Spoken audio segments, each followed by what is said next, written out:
wabarakatuh. Perkenalkan, saya Anditi Reski Aulia dari Universitas Negeri Makassar, Fakultas Ekonomi, Prodi Manajemen 2019. Di sini saya akan menjelaskan sedikit materi mengenai metode peramalan permintaan pasar demand forecasting. Materi ini merupakan bagian dari mata kuliah Ekonomi Manajerial.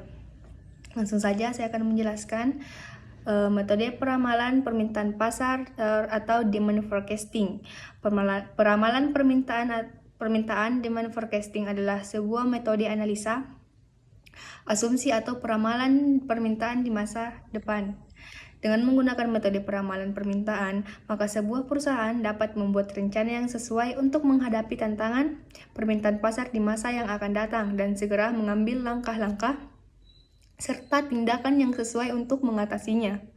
Metode peramalan permintaan dapat dibagi atas dua jenis utama, yakni sebagai berikut.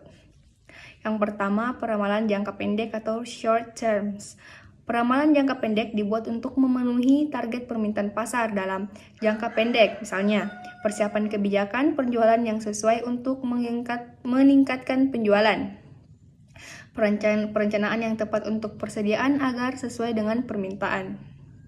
Yang kedua, peramalan jangka panjang atau long terms. Peramalan jangka panjang adalah asumsi yang dibuat untuk memenuhi target dalam jangka panjang seperti perencanaan modal atau aset. Dari kedua jenis tersebut, baik perkiraan permintaan jangka pendek atau jangka panjang sama-sama digunakan sesuai kebutuhan perusahaan. Jenis perkiraan ini akan saya jelaskan di bagian selanjutnya. Adapun faktor-faktor dan langkah-langkah berikut ini harus dipertimbangkan untuk melakukan peramalan demand forecasting jangka pendek dan jangka panjang antara lain. Pertama, mengidentifikasi metode yang paling relevan untuk peramalan, memprediksi faktor-faktor yang terlibat yang dapat mengaruhi permintaan produk, yang memperoleh data tentang faktor-faktor yang dapat mempengaruhi permintaan, menemukan hubungan yang paling sesuai antara variabel bebas dan variabel terikat, mempersiapkan ramalan permintaan dan menganalisis hasilnya. Yang terakhir, perkiraan permintaan dapat dilakukan dengan mengikuti langkah-langkah yang di atas. Adapun selanjutnya yaitu teknik. Teknik digunakan untuk meramalkan permintaan dibagi atas dua jenis, yaitu sebagai berikut. Teknik kuantitatif dan teknik kualitatif. Yang pertama, teknik kuantitatif. Teknik kuantitatif ini digunakan untuk melakukan peramalan jangka pendek dan jangka panjang. Namun, untuk peramalan jangka pendek dan jangka panjang, metode ini selanjutnya dapat dibagi lagi sesuai dengan jenis peramalannya. Berikut ini adalah alat untuk melakukan peramalan jangka pendek antara lain. Bagian A, metode rata-rata bergerak. Metode ini digunakan untuk merencanakan tren atau kecenderungan dalam permintaan. Dalam hal ini, permintaan rata-rata dari kerangka waktu yang berbeda, misalnya 2 atau 3 tahun dan sebagainya, untuk mendapatkan asumsi permintaan di masa mendatang. Bagian B, metode pemulusan eksponensial metode. Metode ini banyak digunakan untuk melakukan peramalan jangka pendek. Ini berasal dari rata-rata bergerak dan modifikasi. Metode ini didasarkan pada rata-rata tertimbang dari nilai yang diamati. Ini mengharuskan tren di mana nilai tertimbang tetap antara 0 dan 1. Selanjutnya yaitu metode analisis deret waktu. Analisis deret waktu biasanya digunakan untuk melakukan peramalan permintaan jangka panjang. Berikut ini adalah beberapa komponen yang dibutuhkan antara lain variasi musiman, variasi siklus, variasi acak, dan tidak berurutan. Untuk mengukur komponen deret waktu digunakan 3 metode berikut ini.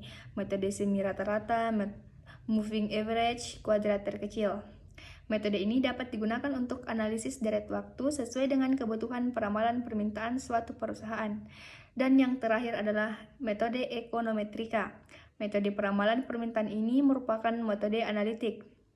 Dalam metode ini, metode ekonomi dan matematika yang berbeda digunakan untuk meramalkan permintaan. Metode ini memberikan kebebasan untuk mengasumsikan banyak variabel sehingga lebih akurat dalam situasi bisnis yang real atau nyata. Metode ekonometrika ini didasarkan pada kriteria berikut. Permintaan produk didasarkan pada beberapa faktor, determinannya adalah variabel independen tetapi permintaan adalah variabel dependen. Ada interaksi konstan antara permintaan dan determinannya. Ada interaksi konstan antara variabel independen. Variabel independen dibagi menjadi dua jenis, yaitu eksogen atau non-ekonomi dan endogen ekonomi. Jenis interaksi ini dapat diperkirakan dengan metode statistik. Perkiraan dibagi menjadi himpunan persamaan linear atau non-linear. Prinsip-prinsip ini harus dipertimbangkan saat menggunakan metode ekonometrik untuk peramalan permintaan. Yang kedua, teknik kualitatif. Berikut adalah beberapa metode teknik kuantitatif dalam melakukan peramalan permintaan antara lain.